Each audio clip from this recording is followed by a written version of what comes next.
Do it. Quiet on set.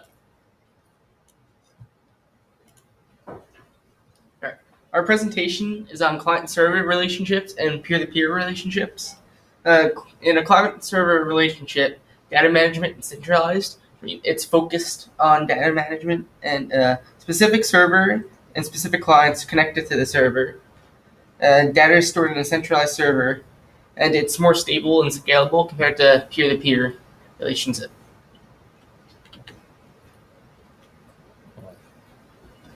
All right. So with this type of server, when several clients request for the server to request for services, it tends to lag up a little bit. Client servers are also tend to be very expensive to implement due to how you need multiple people. Additionally, you need a manager just to make sure all the aspects of the server are running well.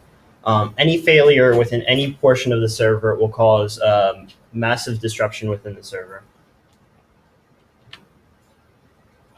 Now, with peer-to-peer servers, you can share resources amongst each other without needing to go through an admin to go through it. So you can just share with each other.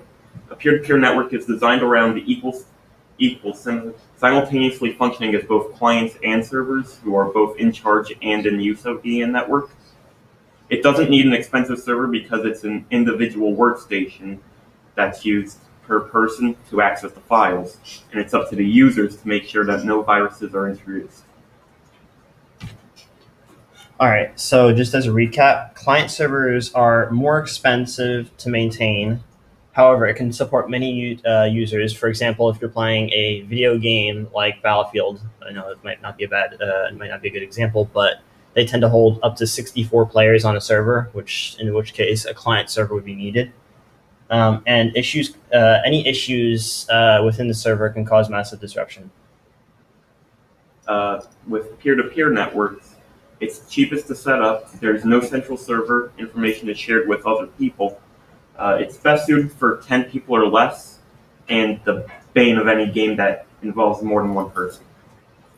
And to compare both of them, they're both easily acceptable. Both have user accounts, but both of them also need to be managed. So you can't just run one, and you have to manage it. And then both require software to use, so you have to find the software and download it.